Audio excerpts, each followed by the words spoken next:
Hello everyone, this is Showtime 112.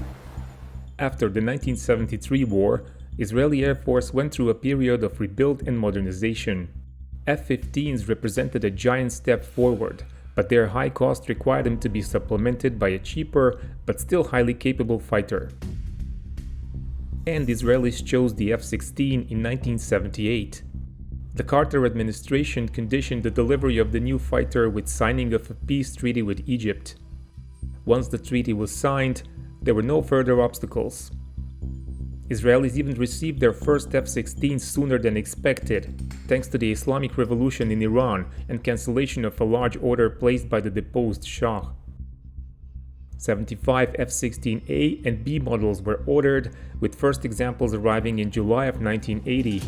Traditionally, the airplane was given a local Hebrew name. It was named Netz, meaning hawk.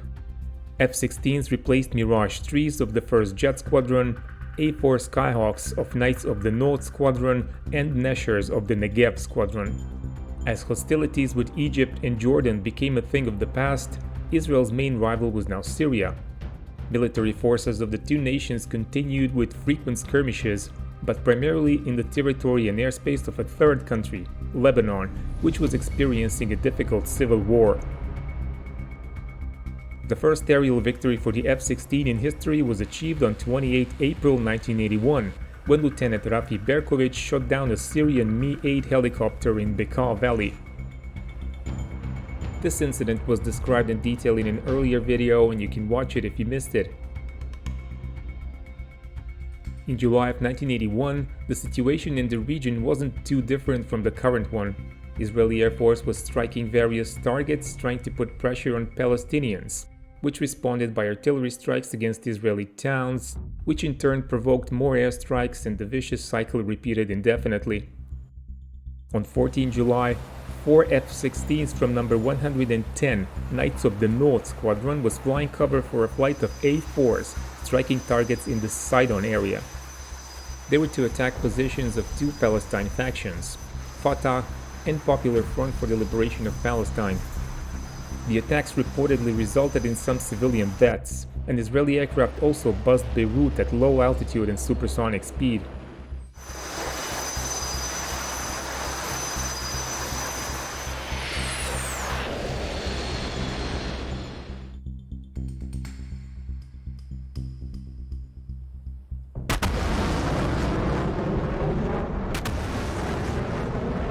Two days earlier, during a similar attack, Syrian Air Force launched the formation of MiG-23 MS fighters.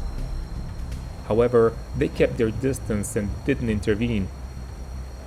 This time, Syrians sent 4 MiG-21s, which took off from the Meir Air Base, northeast of Damascus. They came in low over the Lebanese mountains and attempted to catch one of the Israeli Skyhawks circling above Sidon. Despite their low-level approach, Syrian MiGs were still detected by Israeli radars, and the F-16s were immediately vectored to intercept them.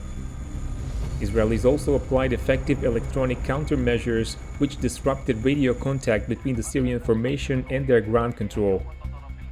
This led to a chaotic situation in which MiG pilots lost their way.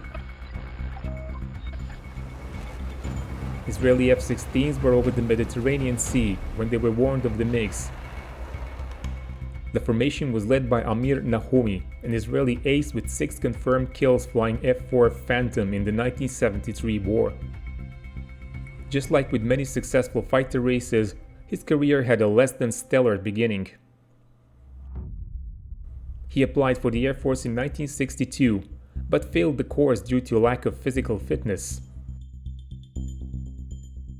He then joined the Tank Corps, and he spent the 1967 war fighting in an AMX-13 light tank.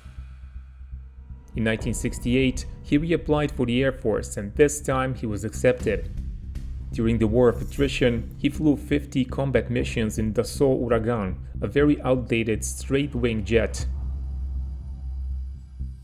In 1971, he converted to F-4 Phantom. His involvement in the Yom Kippur War will probably be the subject of future videos, but in 1980 he became the CO of number 110 Squadron, the second Israeli unit to operate the new F-16. He was also flying in the famous Osirak raid. The exact path of the Syrian MiG-21 formation on 14 July is unclear, but it seems that one of the MiGs got separated from the rest and was spotted by F-16 pilots.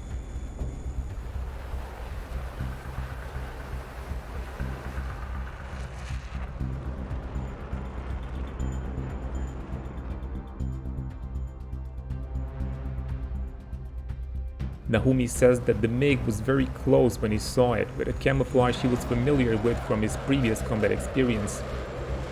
He watched the MiG shadow hop and skip the hills below.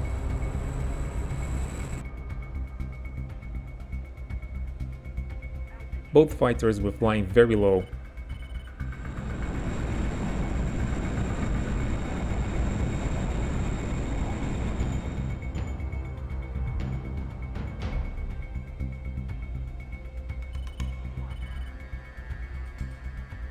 Nachumi soon heard the well-known Sidewinder tone as it locked onto the MiG.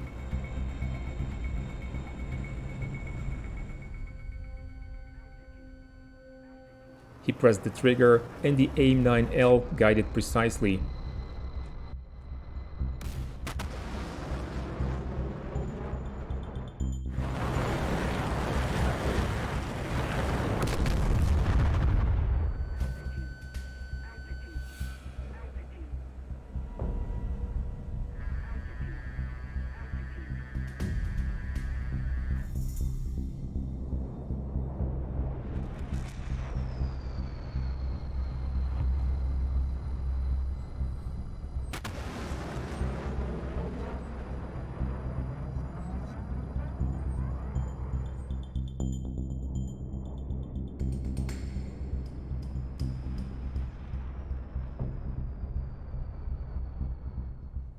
Syrian MiG crashed into the hills.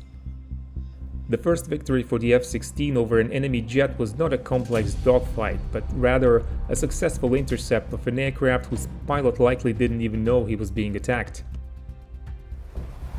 Syrians complained bitterly about the Soviet failure to supply them with radios that wouldn't be so easy to jam, but despite this, the Soviets were reluctant or unable to deliver any truly modern equipment.